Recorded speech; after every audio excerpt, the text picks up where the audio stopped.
हमारी वो जो एजेंसी है वो हमारी संसद को जवाब दे ही नहीं है। क्या रिफॉर्म लाने की बात कर रही है सरकार? क्या कह रही है कि हम विश्व गुरु बन जाएंगे? प्रधानमंत्री जी कहते हैं मैं प्रधान सेवक हूं। अगर वास्तव में है तो अगले मन की बात इसी पर होनी चाहिए। अगले मन की बात में प्रधानमंत्री जी को कहना चाहिए कि इतने पेपर लीक हो रहे हैं, कौन जिम्मेवार है? उनकी सरकार में कौन कौन रिजाइन करेगा? यहां पर लोगों को इकट्ठे होना पड़ रहा है, इस गर्मी में इकट्ठे होना पड़ रहा है, हंगर स्ट्राइक पे बैठना पड़ रहा है कि कुछ तो शर्म करिए। एक जमाने में पिछले 30 साल से हम लोग सुन रहे हैं कि आस्था का वो सर्वोच्च प्रतीक है, वो मंदिर है, और आज चोरी का अड्डा बन गया है, डकैती का अड्डा बन गया है। इसकी जिम्मेदारी कोई लेगा कि नहीं लेगा? इसका जवाब कभी मिलेगा कि नहीं मिलेगा इस देश के लिए?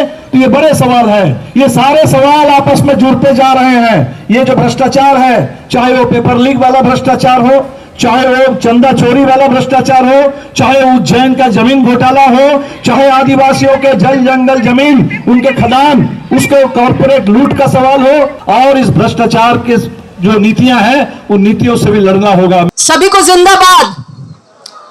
और ये एक कॉकरोच की तरफ से आप सब कॉकरोचों को जिंदाबाद है। मैं हमेशा कहती हूं कि कितना भी जुल्म हो, कोई हमें कॉकरोच कहे, एंटी नेशनल कहे, कुछ भी कहे, हमें इस बात से जरूर एक हौसला लेना चाहिए कि अगर कुछ पावरफुल नहीं हो रहा हो तो कोई सरकार, कोई कोर्ट ऐसे नाम देकर लोगों को दबाने की कोशिश नहीं करेगी। तो ये जो संघर्ष है ये बहुत पावरफुल है, इसीलिए इस पूरे संघर्ष को जिंदाबाद। यहां पर जो सभी मौजूद हैं, सोनम वांगचुक जी हैं जो हंगर स्ट्राइक पर बैठे हैं, 25 स्टूडेंट्स हैं, छात्र हैं जो हंगर स्ट्राइक पर बैठे हैं। मुझे लगता है कि इससे बड़े शर्म की बात नहीं होगी कोई भी कि लोकतंत्र में जहां हम कहते हैं कि सरकार हमारी है, वहां इतना बड़ा अन्याय हो रहा है, पेपर लीक पे पेपर लीक हो रहे हैं, लेकिन सरकार ज्यों की त्यों नहीं हो रही। मतलब क्या डिमांड है यहां से? सिंपल डिमांड है जवाबदेही की। कौन कौन वोट करता है? हम सब वोट करते हैं। टैक्स का पैसा किसका है? जिससे सरकार चलती है, हमारा पैसा है।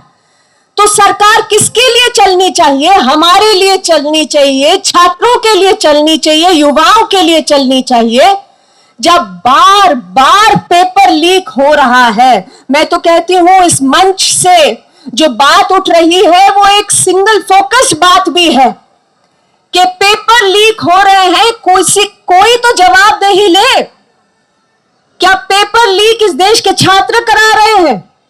इस देश के छात्र जो इतनी मेहनत करते हैं, वो पेपर देने के लिए, जाने के लिए इतनी मेहनत करते हैं, उनके माँ बाप अपने घरों को, अपनी जमीनों को गिरवी रखते हैं जिससे कि वो जाकर तैयारी करके पेपर दे सके, वो पेपर लीक हो जाते हैं।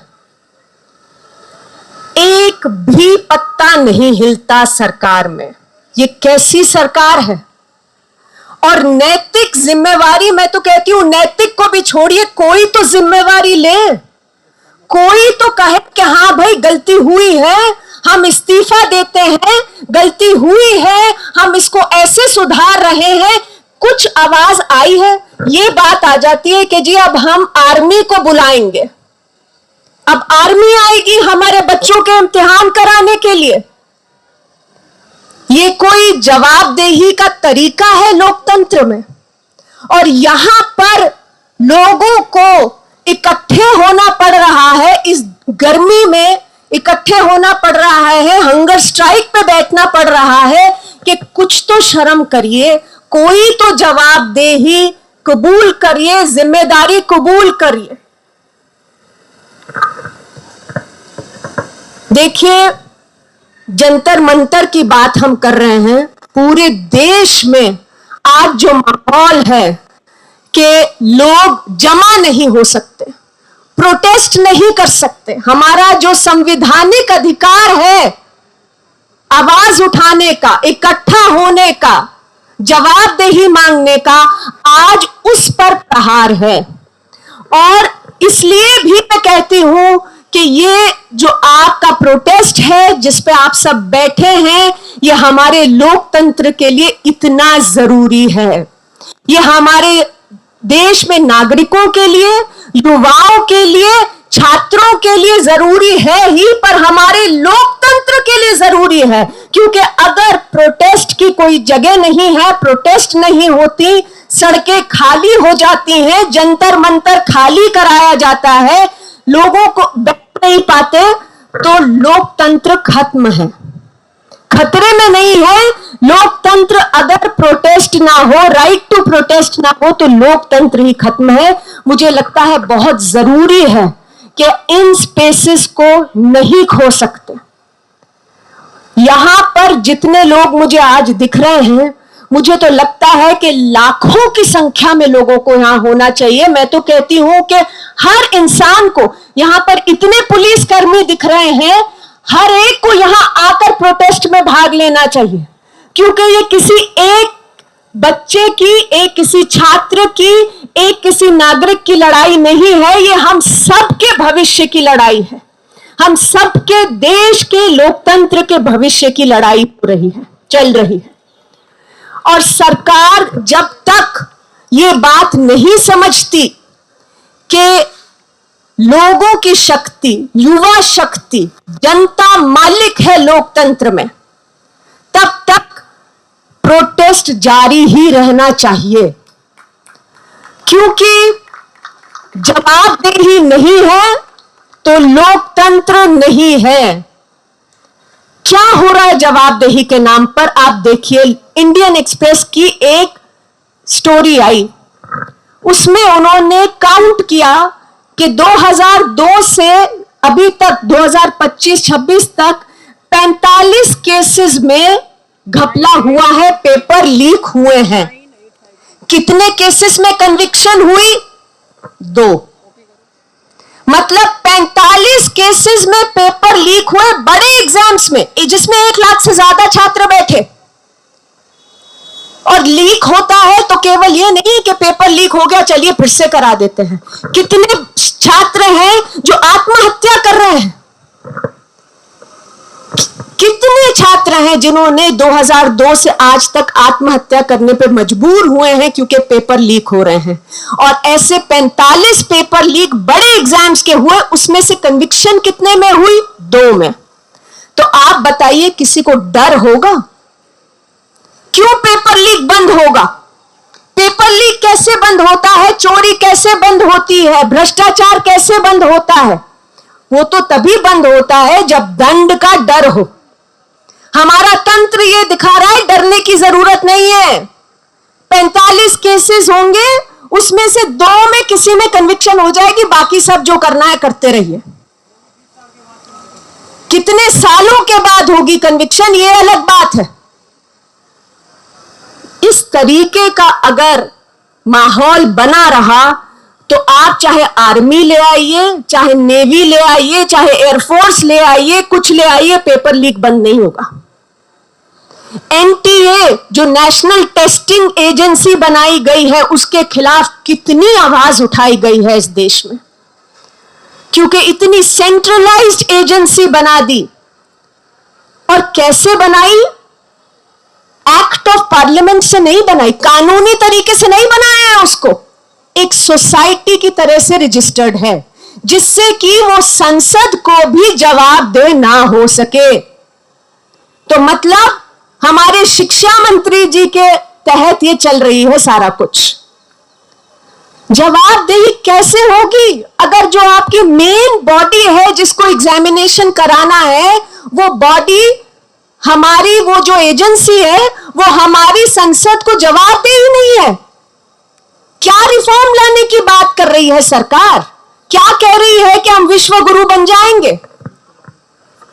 अगर प्रधानमंत्री जी वास्तव में, अगर सरकार लोगों की है, प्रधानमंत्री जी कहते हैं मैं प्रधान सेवक हूं, अगर वास्तव में है तो अगले मन की बात इसी पर होनी चाहिए।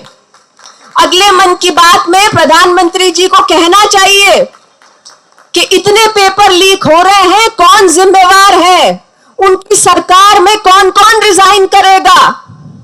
देखिए, एक इंसान रिजाइन कर दे, हमारे यहां पर जो सारे पोस्टर लगे हैं कि शिक्षा मंत्री रिजाइन करें, बिल्कुल सही है कि ऊपर से बात शुरू होनी चाहिए, लेकिन क्या कितना तंत्र का हिस्सा उसमें जुड़ा है कि इतने पेपर लीक पे पेपर लीक हो ही चले जा रहे हैं।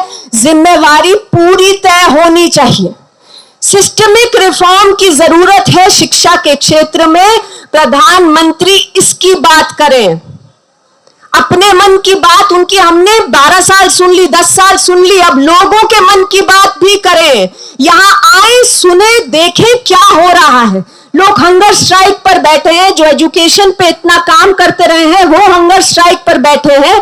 थोड़ी बात सुने, समझे क्या करने की जरूरत है।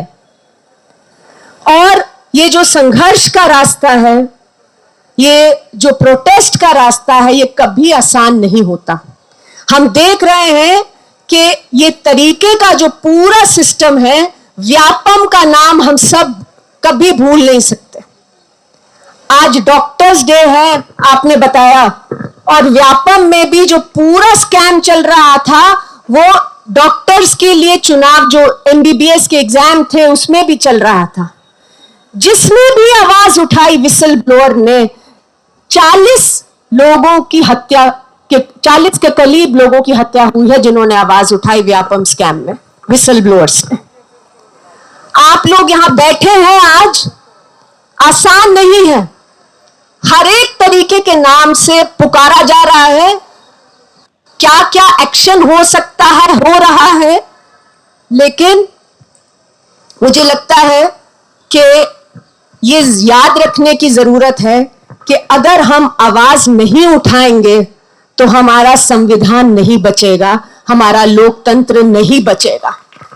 और इसीलिए एक बार और आप सब जिंदाबाद कहते हुए, आप सबके समर्थन में आपके साथ खड़े होते हुए मैं अपनी बात को समाप्त करती हूं। जिंदाबाद। एक जमाने में पिछले 30 साल से हम लोग सुन रहे हैं कि आस्था का वो सर्वोच्च प्रतीक है, वो मंदिर है, और आज चोरी का अड्डा बन गया है, डकैती का अड्डा बन गया है। इसकी जिम्मेदारी कोई लेगा कि नहीं लेगा, इसका जवाब कभी मिलेगा कि नहीं मिलेगा इस देश के लिए, तो ये बड़े सवाल है। ये सारे सवाल आपस में जुड़ते जा रहे हैं। ये जो भ्रष्टाचार है, चाहे वो पेपर लीक वाला भ्रष्टाचार हो, चाहे वो चंदा चोरी वाला भ्रष्टाचार हो, चाहे उज्जैन का जमीन घोटाला हो, चाहे आदिवासियों के जल जंगल जमीन, उनके खदान, उसको कॉर्पोरेट लूट का सवाल हो, हर लूट के खिलाफ इस देश में, भ्रष्टाचार के खिलाफ, तो भ्रष्टाचार एक व्यापक मुद्दा है। और भ्रष्टाचार से अगर हमें लड़ना है तो भ्रष्ट निजाम से लड़ना होगा, भ्रष्टाचार को संरक्षण देने वाले व्यवस्था से लड़ना होगा,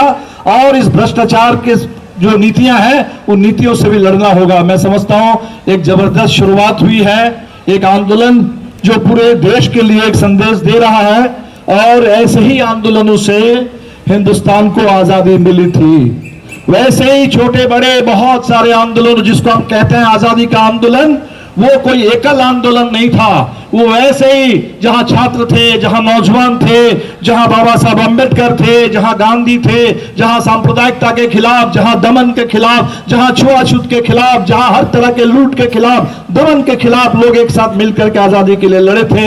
आज बिल्कुल वैसा ही एक दौर है जहां एक तानाशाही हमारे देश में आ गई है, और उनको लगता है कि हम सत्ता में बैठ गए हैं तो सत्ता के बल पर कुछ भी कर सकते हैं, कुछ भी चल जाएगा, कोई बोलने वाला नहीं होगा, टोकने वाला नहीं होगा, हिसाब मांगने वाला, जवाब मांगने वाला नहीं होगा। और ऐसे तानाशाही का जो घमंड है, उस घमंड के खिलाफ हिंदुस्तान बार बार खड़ा हुआ है। आज आप लोग यहाँ खड़े हुए हैं। हाँ, क्लाइमेट वाले आकर के नौजवानों के साथ खड़े हो जाए, नौजवान खड़े हो जाए मजदूरों के साथ, मजदूर खड़े हो जाए किसानों के साथ, और हम सब लोग मिलकर के इस देश के बुलडोजर के खिलाफ, इस देश के अंदर तानाशाही के खिलाफ, बाबा साहब अम्बेडकर के संविधान और देश की आजादी की रक्षा के लिए सब लोग मिलकर के हिंदुस्तान में दूसरी आजादी के आंदोलन की तरह खड़े हो जाए। मैं समझता हूं कि इस देश के सारे नौजवान, देश के छात्र, इस देश के बुद्धिजीवी, इस देश के तमाम नागरिक जो गुलाम नहीं है, नागरिक है। और नागरिक होने का मतलब है, अंबेडकर ने वो संविधान के पहले पन्ने पर जो लिखा है कि सबको पूरी आजादी होगी, बोलने की, लिखने की, धरना प्रदर्शन करने की, अपना धर्म को मानने की, ये धार्मिक आजादी भी होगी, हर तरह की आजादी होगी। सबके बीच में सबको पूरा न्याय मिलेगा, सबके बीच में बराबरी होगी और इस देश में कोई भेदभाव के लिए कोई जगह नहीं होगी, तानाशाही के लिए कोई जगह नहीं होगी। वो जो संविधान है, संविधान वैसे ही जिंदा रहता है। आज जो सरकार है, इस सरकार को मैं देखता हूं कि हर 25 जून जैसे आता है, आपातकाल को याद करते हुए ये संविधान हत्या दिवस मनाते हैं। मुझे लगा कि शायद इनकी नजर में संविधान की हत्या हो चुकी है, संविधान कोई मरा हुआ एक दस्तावेज है, ये उनके लिए हो सकता है। हमारे लिए संविधान ये तो पूरा जिंदा मैनिफेस्टो है हिंदुस्तान का। और संविधान ने जो कहा है, एक socialist, sovereign, secular, democratic Republic, और जिस रिपब्लिक में हर एक लोगों के लिए, सबके लिए सामाजिक पूरी बराबरी, सबके लिए पूरा न्याय, सबके लिए पूरी आजादी, हम इसको लेकर के रहेंगे।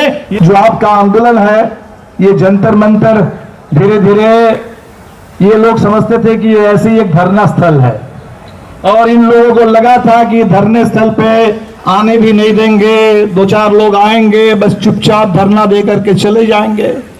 तो उस धरना स्थल को आपने एक संघर्ष के स्थल में तब्दील कर दिया है, जहां से संकल्प और संघर्ष की आवाज आज पूरे हिंदुस्तान में गूंज रही है। तो जंतर मंतर की ओर सबकी नजर है, पूरे देश की नजर है इस समय।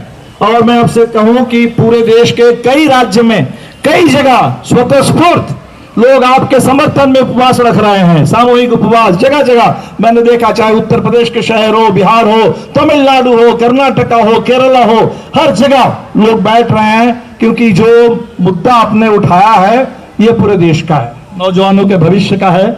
और ये जो इस्तीफा हम मांग रहे हैं, ये कोई शौक से हम नहीं मांग रहे हैं। इस्तीफा इसलिए मांग रहे हैं कि कोई अकाउंटेबिलिटी तो होगी देश में। आज देश में है कि कोई रेलवे में दुर्घटना हो जाए, और रेल मंत्री आकर के, एक जमाना था जब रेल मंत्री इस्तीफा दिया करते थे, बड़े कोई दुर्घटना हो जाए उसकी जिम्मेदारी लेते थे। ये हमने देखा है, लाल बहादुर शास्त्री से लेके यहां तक कि नीतीश कुमार तक भी हमने इस समय को देखा था। लेकिन आज रेल मंत्री वो रील मंत्री बन करके वहां उस समय जाकर के रील बनाते हैं, कोई जिम्मेदारी नहीं लेते। आज शिक्षा मंत्री लगातार पेपर लीक, लगता है यही उनके लिए सबसे बड़ा अचीवमेंट है। और हमारे मोदी जी उनके जन्मदिन पर बधाई देते हैं, एक शब्द नौजवानों के लिए नहीं है। और इसीलिए ये सवाल है अकाउंटेबिलिटी का, कोई अकाउंटेबिलिटी होगी कि नहीं होगी। सोनम जी से मैं कह रहा था कि उनसे मेरी ये दूसरी मुलाकात है। मुझे याद है कि आज से 2 साल पहले लद्दाख से चल करके लद्दाख को एक राज्य का दर्जा मिले, 6 शेड्यूल में जगह मिले, वहां की मांगों को लेकर के पदयात्रा करते हुए लद्दाख से दिल्ली पहुंचे थे। और उनको उस समय भी रोक लिया गया था लद्दाख हाउस के अंदर। हम लोग बाहर गए थे सॉलिडारिटी के लिए, हम लोग गेट के बाहर थे, सोनम जी अंदर थे, और तब भी हम लोग वहां खड़े थे। और आज इस समय जब आज 5वां दिन है, 100 घंटे से ज्यादा घंटे बीत गए हैं, 120 घंटे आज पूरे हो जाएंगे जब हंगर स्ट्राइक पर है देश के नौजवानों के लिए। तो मैंने कहा कि एक कम्युनिस्ट की ओर से आप एक गांधीवादी हैं, एक कम्युनिस्ट एक गांधीवादी से मिल रहे हैं। और आज का दौर ऐसा ही है जब कम्युनिस्टों को, गांधीवादियों को, अंबेडकरवादियों को, समाजवादियों को, हर एक विचारधारा के हम लोगों को एक साथ मिलकर के देश के नौजवानों के लिए, किसानों के लिए, इस देश के उन तमाम लोकतंत्र चाहने वाले लोगों के लिए, संविधान का राज चाहने वाले लोगों के लिए एक साथ मिलकर खड़ा होना होगा। आपने देखा कि सोनम वांगचुक जाने जाते थे क्लाइमेट एक्टिविस्ट के बतौर, जाने जाते थे लद्दाख के एक लड़ने वाले नेता के रूप में, जाने जाते थे एक इनोवेटर की तरह। लेकिन आज नौजवानों के लिए, उनके शिक्षा के सवाल पर, उनके भविष्य के सवाल पर, और इस देश में ये तानाशाही खत्म हो और अकाउंटेबिलिटी स्थापित हो, इसके लिए आज आपके बीच में आए हैं। मैं समझता हूं कि ये बहुत एक जबरदस्त सॉलिडारिटी है और ऐसे ही सॉलिडारिटी की आज जरूरत है। धर्मेंद्र प्रधान का इस्तीफा ये तो एक छोटी सी मांग है, ये तो शुरुआत है, आगे और लड़ाई है, ये तो अंगराई है। और हमें लगता है कि जो इस अंगराई में जिस तरह से हम लोग इकट्ठे हो रहे हैं, दिल्ली के तमाम लोगों से मैं अपील करूंगा आप लोग और बड़ी संख्या में आते रहिए। छात्र, नौजवान, उनके अभिभावक, दिल्ली के तमाम प्रबुद्ध नागरिक, दिल्ली के तमाम चाहे झुग्गियों में रहने वाले, चाहे अपार्टमेंट में रहने वाले, चाहे ठेले खोमचे चलाने वाले, कारखाने में काम करने वाले, बैंक में काम करने वाले, दफ्तरों में काम करने वाले, कॉलेज में पढ़ने वाले, अब सब लोग आइए। हम लोग पूरी तरह से आपके साथ हैं और इस आंदोलन में हम सबका स्टेक है। इस आंदोलन की सफलता हम सब के लिए जरूरी है, देश के लिए जरूरी है, लोकतंत्र के लिए जरूरी है, नौजवानों के लिए जरूरी है। हम सब लोग मिलकर के इस आंदोलन को सफल बनाएंगे। लेंगे, लेंगे, लेंगे। फिर एक बार अभिजीत दिपके जी को, उनकी टीम को, सोनम वांगचुक साहब को और इस पूरे आंदोलन में जो हमारे साथी अनशन पर बैठे हैं, जगह जगह पूरे देश में हर जगह बैठ रहे हैं, सबको जय भीम, लाल सलाम, इनकलाब जिंदाबाद।